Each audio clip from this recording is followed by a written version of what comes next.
The sound of glass shattering echoed through the dining room as my father slammed his whiskey tumbler against the wall, right beside my head. "You will marry who I tell you to, Lily," he hissed, his face flushed with fury.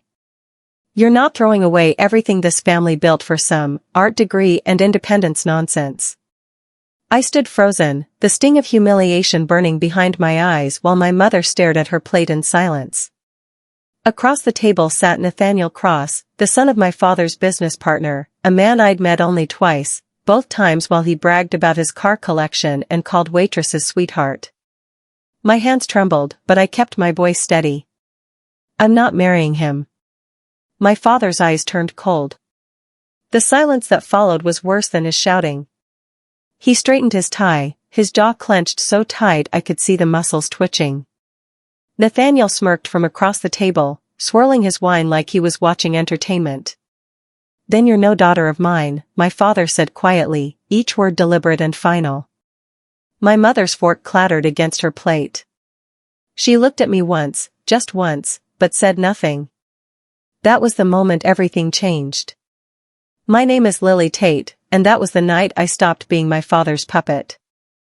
I walked upstairs in silence, my ears still ringing from the sound of breaking glass. My mother didn't follow me. She never did. She'd learned years ago that picking sides meant losing, so she chose neither, which meant she chose him. I pulled 2 suitcases from my closet and started packing. Clothes, sketchbooks, the few things that felt like mine and not gifts with strings attached. My hands moved on autopilot while my mind raced. Halfway through, our housekeeper Mrs. Patterson appeared in the doorway. She didn't say anything at first, just watched me with sad eyes. Then she pressed a folded piece of paper into my hand. "You deserve better," was all it said. I hugged her tight, fighting back tears. She'd been more of a mother to me than the woman downstairs ever was. By midnight, I was gone. 2 suitcases, $87 in cash, and a phone I knew would stop working by morning. I didn't look back at the house that had never really been home. The first winter was brutal. My father froze my bank accounts within hours. My phone died 2 days later when he canceled the plan. I found a studio apartment in a building that smelled like mildew and broken dreams, working 2 jobs just to cover rent. Days, I taught art classes to kids at a community center. Nights, I waited tables at a diner where truckers left decent tips and didn't ask questions about why a girl with my accent was serving coffee at midnight. I cried once, the first night in that empty apartment, sitting on the floor because I couldn't afford furniture yet. Then I decided never again. Tears were a luxury I couldn't afford. My father's voice echoed in my head constantly. "You're nothing without me." I was determined to prove him wrong. 3 months in, I heard through an old friend that my father had hosted an engagement party. For Nathaniel. With a cardboard cutout of me in a wedding dress where I should have been standing. The humiliation was meant to break me. Instead, it made me furious. And fury, I learned, was far better fuel than tears. 6 months later, I displayed 3 paintings at a small gallery downtown. The space was cramped, the lighting was terrible, and most people walked past my work without a second glance. But I was there. My name on the wall. My art in the world. That mattered. That's when I noticed him. A man in a dark coat stood in front of my largest piece, a canvas of shattered glass reassembling itself into a phoenix. He stared at it for nearly 20 minutes while other guests came and went. Finally, he turned to me. "Did you paint this?" "I did," I said, suddenly nervous under his steady gaze. "It's remarkable." He extended his hand. "I'm Elliot." His handshake was firm but gentle. His eyes were kind, genuinely curious, not hungry like the collectors who wanted to flip art for profit. "What inspired it?" he asked. I hesitated, then answered honestly. "Survival." He nodded slowly, like he understood exactly what I meant without needing details. We talked for an hour about art, about resilience, about how beauty often comes from breaking. He never once mentioned money. Never name-dropped or bragged. Just listened like my words actually mattered. Elliot came back the following week. And the week after that. Coffee turned into dinner. Dinner turned into long walks through the city, talking about everything and nothing. He asked about my dreams, my favorite artists, what I'd paint if I had unlimited canvas and time. He never asked about my past. Never pushed. Just let me exist as I was, right now, in this moment. For the first time in my life, I felt genuinely safe with someone. One night, while we sat on his apartment balcony overlooking the city lights, I asked him what he did for work. Tech, he said simply. I build things that solve problems people didn't know they had. That's vague, I teased, nudging his shoulder. He smiled. I like to keep work separate from the rest of my life. Out here, I'm just Elliot. Not my company or my bank account. I didn't press. I liked that he wanted to be known for who he was, not what he owned. 3 months into dating him, I overheard 2 women at the gallery whispering behind their champagne glasses. That's Elliot Pierce, one said. The tech billionaire who never dates anyone publicly. My stomach dropped. I confronted him that night, my voice shaking more than I wanted to admit. Why didn't you tell me who you really are? Elliot set down his wine glass slowly, carefully. Would you have believed I just wanted to know you? Or would you have seen the headlines first and decided I was another Nathaniel? The name made me flinch visibly. You know about him? I know you left something painful behind. I didn't need details to respect that. He took my hand gently. I wanted you to see me before you saw the money and the reputation. Was that wrong? I stared at our intertwined fingers. For the first time, I was the one without power in a relationship, without the upper hand, without leverage. And somehow, inexplicably, I felt safer than I ever had. No, I whispered. It wasn't wrong. That night, lying next to him in the dark, I realized something terrifying. I was falling in love with a man who could buy and sell my father's entire world without blinking. And my father had absolutely no idea I even knew someone like Elliot existed. The irony was almost poetic. My father called 3 months later, out of nowhere. I didn't answer. His voicemail was predictable, dripping with condescension. You've made a fool of this family, Lily. Running around with some nobody. Don't come crawling back when that boy gets bored of you and you realize what you threw away. I deleted it without a second thought, my hand steady. Elliot found me staring out the window afterward, my reflection ghostly in the glass. You okay? He still thinks I'm nothing without him, I said quietly, almost to myself. Elliot wrapped his arms around me from behind, solid and warm. Then he's blind to what's right in front of him. I leaned into him, feeling his steady heartbeat against my back. My father had spent my whole life making me believe I was only valuable because of his name, his money, his carefully cultivated connections. Elliot made me believe I was valuable just because I existed. Just because I was me.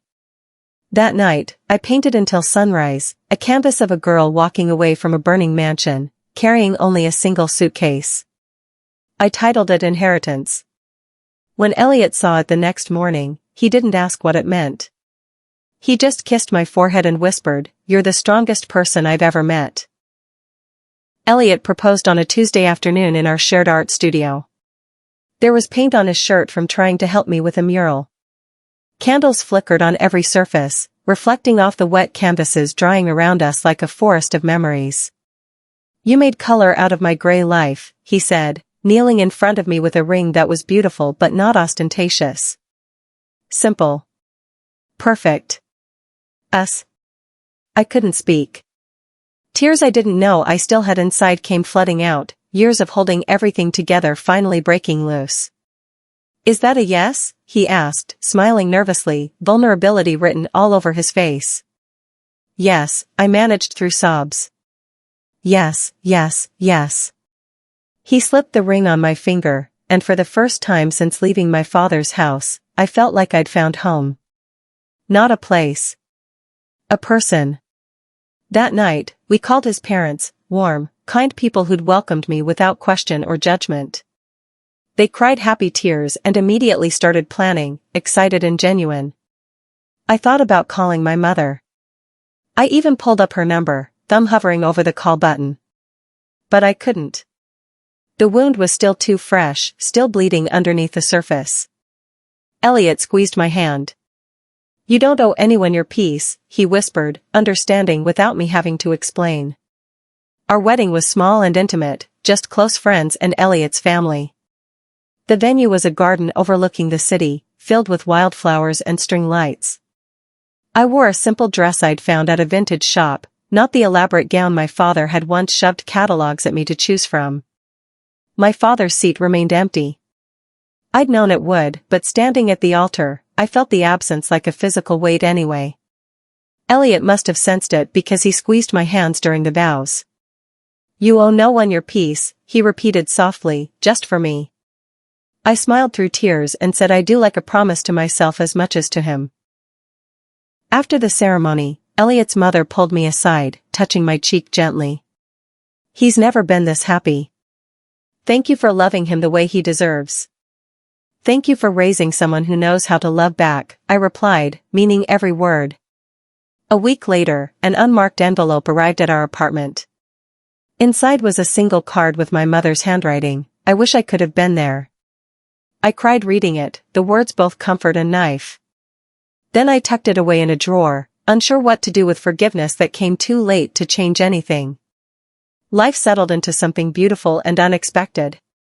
I opened a small gallery featuring emerging artists who needed a platform, people like me who'd been overlooked. Elliot supported every step, never overshadowing, just encouraging from the sidelines. Then, 6 months after our wedding, I heard through old connections that my father's company was struggling badly. Tate Engineering had been his pride, the empire he'd built over 30 years, brick by brick. But Nathaniel Cross, his golden boy, had mishandled a major contract. Millions in revenue vanished overnight like smoke. My father refused to accept responsibility, blaming everyone but himself and Nathaniel.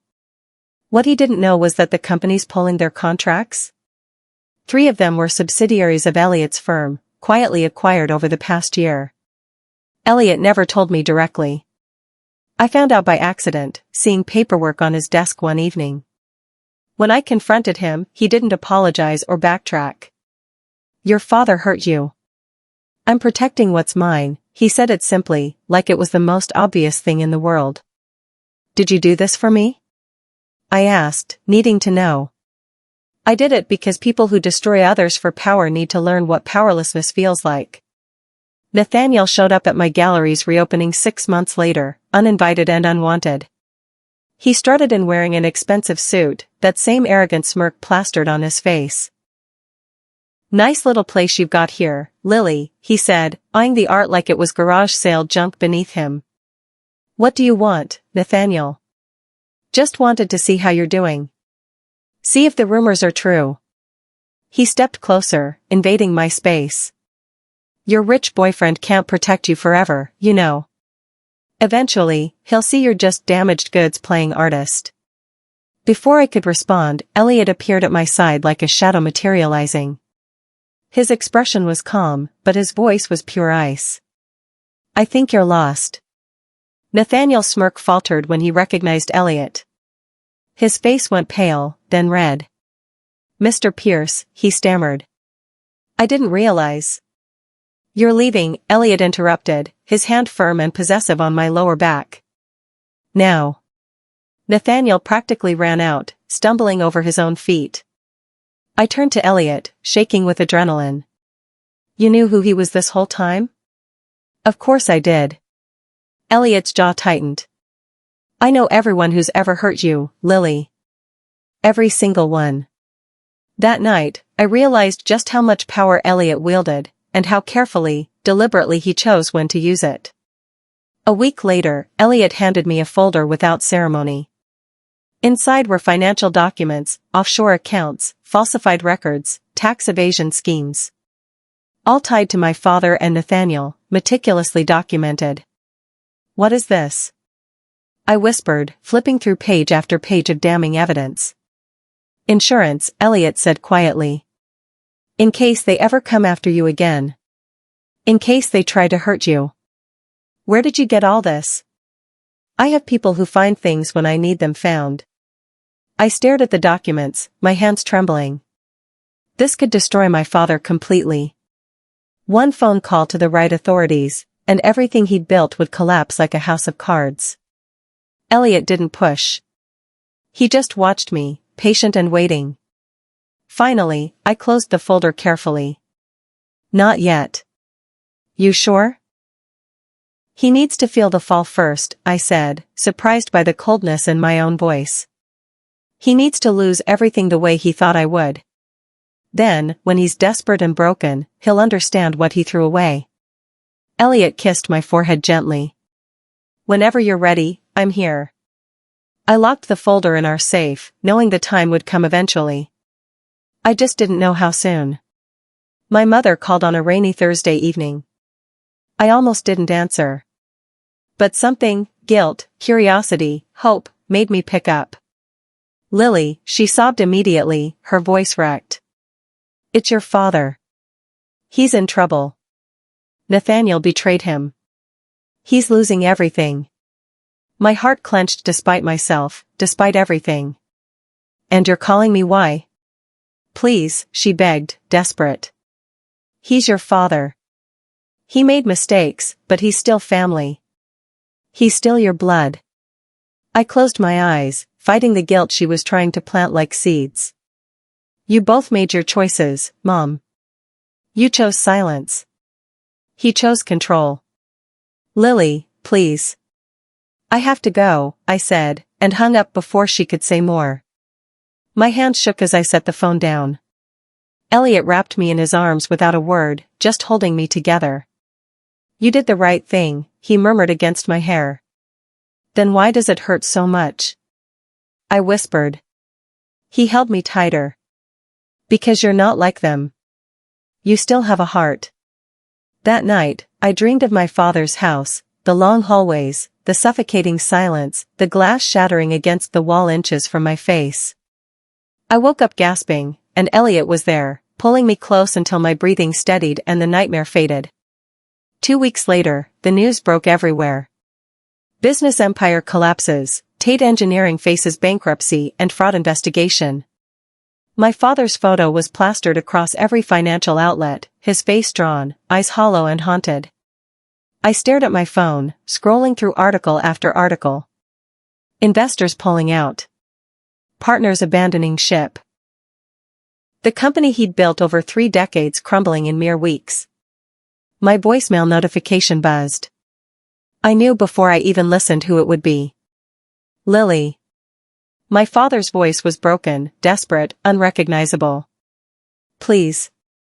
I need help. I know I don't deserve it, but, please. I'm begging you. I played it twice, listening to the man who'd once screamed I was nothing reduced to pleading.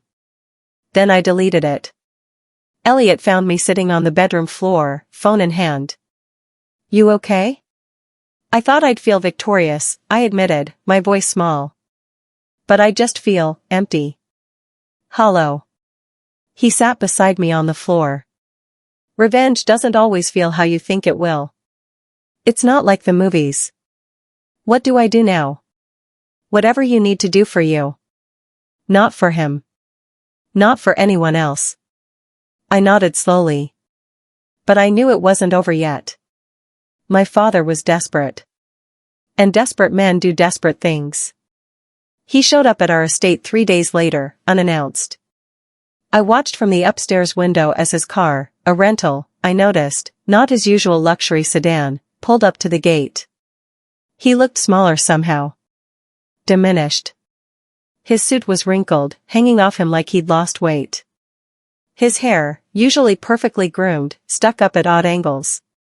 Tell your husband to see me, I heard him beg the security guard through the intercom system.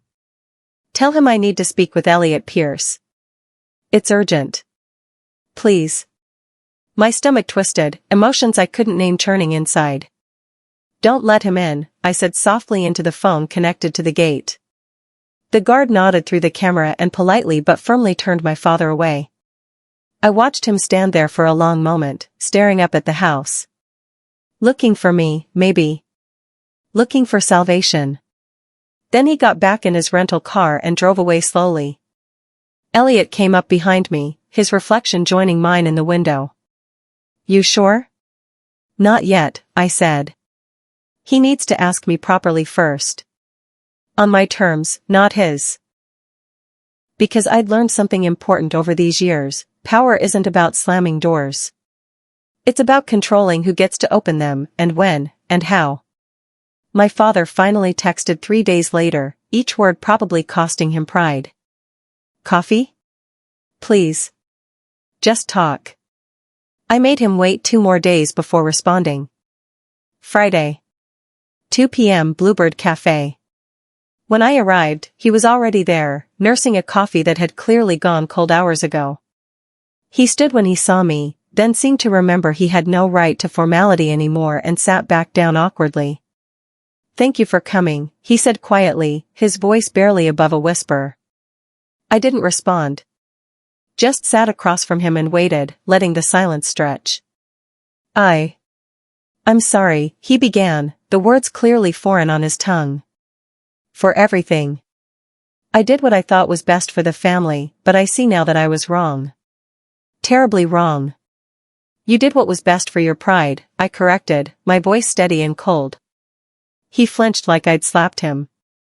Yes. Maybe. Probably. Why am I here, Dad? He took a shaky breath. I need your help. The company, everything I built, it's gone. Nathaniel embezzled millions before disappearing. Investors are suing. I'm going to lose the house, everything. And? I know your husband is Elliot Pierce. He said it like an accusation, like I'd betrayed him. I know he has the resources to help. I'm asking, begging, you to convince him to buy back the company. To save the family legacy. That night, I told Elliot everything about the cafe meeting. He listened without interrupting, his hand holding mine the entire time, thumb rubbing circles on my palm. When I finished, he asked simply, what do you want to do? I want him to face what he destroyed, I said, surprised by my own certainty.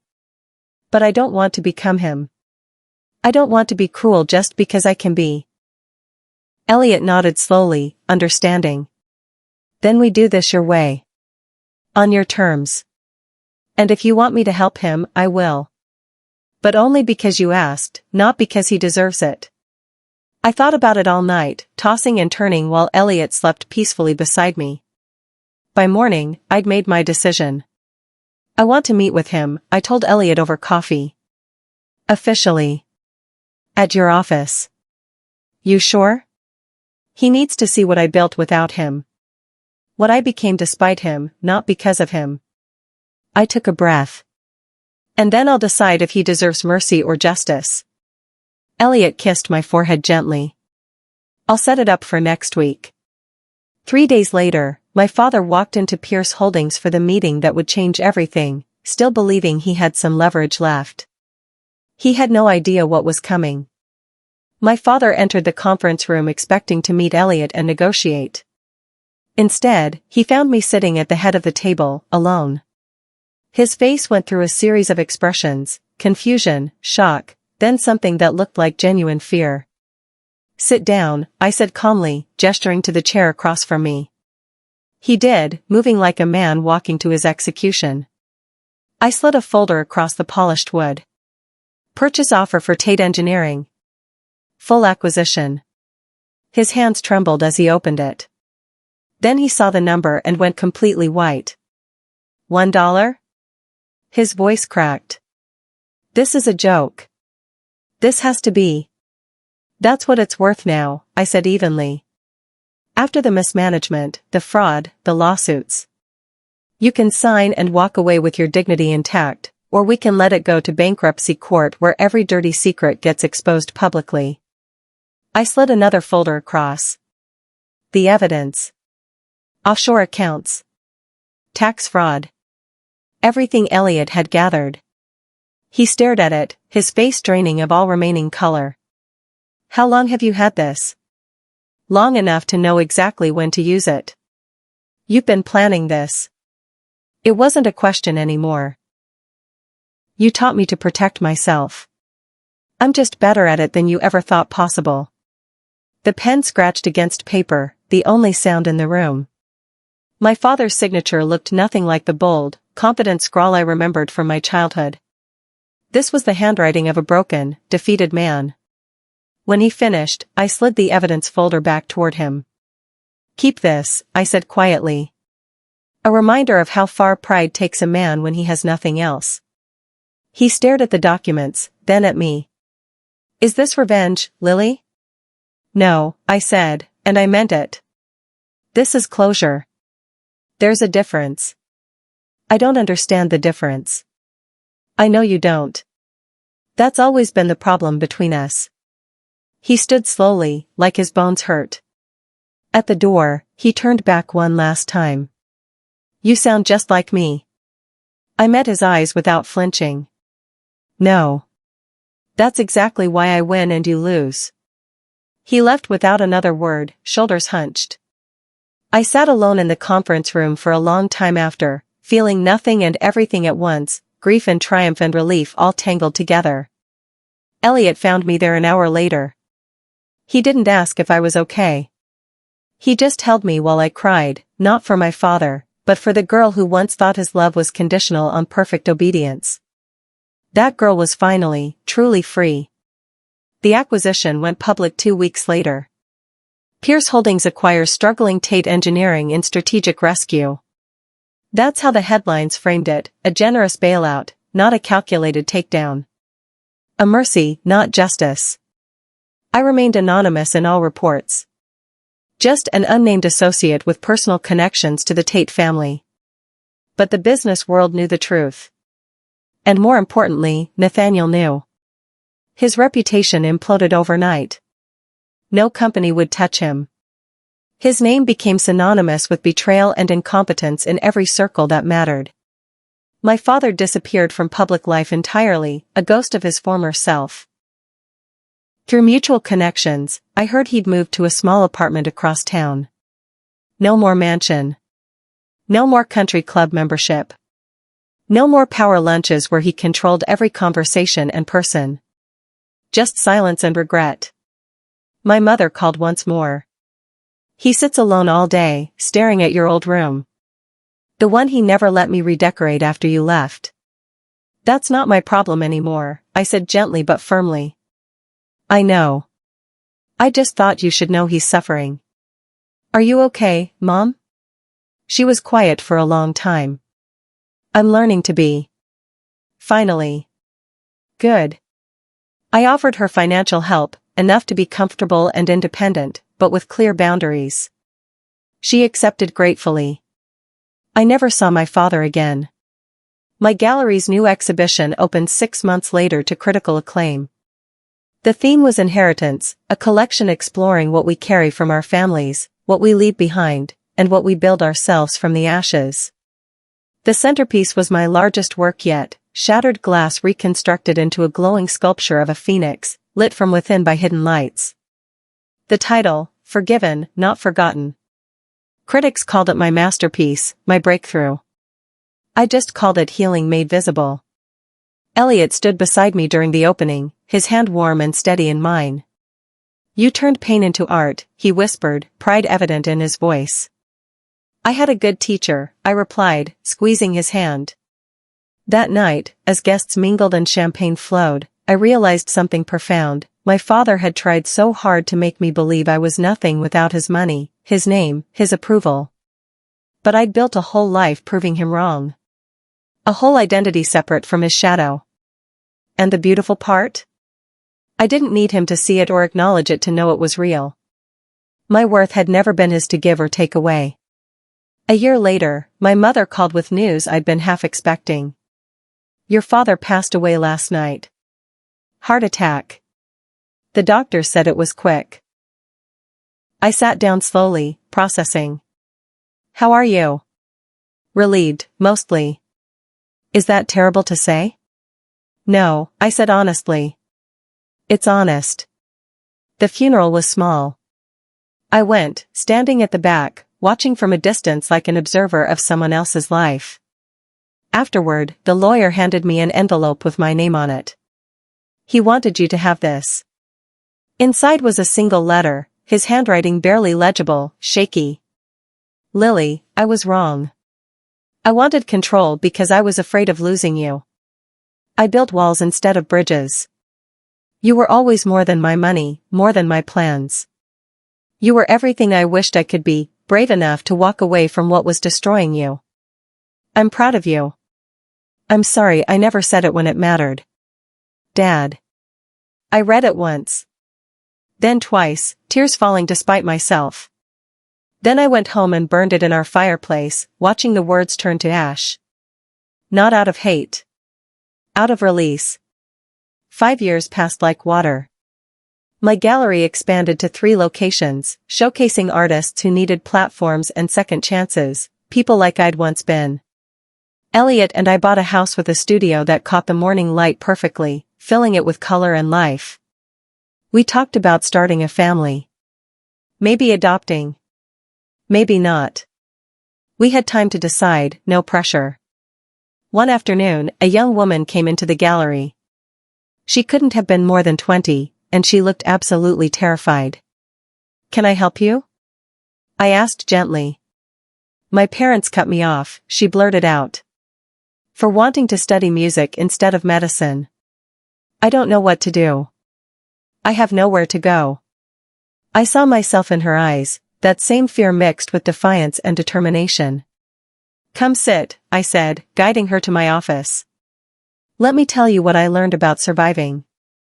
We talked for 2 hours.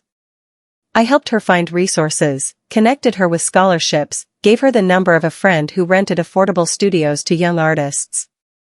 When she left, she hugged me tight. Thank you for seeing me. For not judging.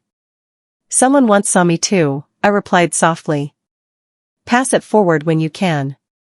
That evening, I stood in my studio overlooking the city. The skyline glowed gold in the sunset, and I thought about the girl I used to be, the one who left her father's house with 2 suitcases and $87, terrified and alone. She'd been so scared. So certain she'd fail and prove him right. But she hadn't failed. She'd survived. She'd thrived. Elliot came up behind me, wrapping his arms around my waist. What are you thinking about? How far I've come from where I started, I said softly. We've come, he corrected gently. I smiled, leaning back against him. Yeah. We.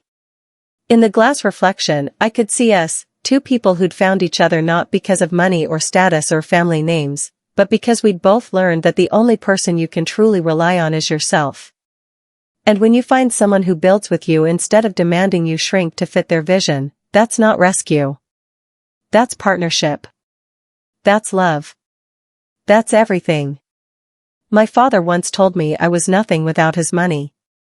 He was wrong. I became everything because I learned something he never understood. Power built on fear crumbles.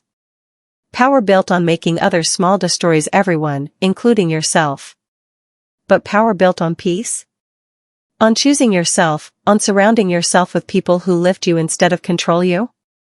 That lasts forever. I still think about him sometimes.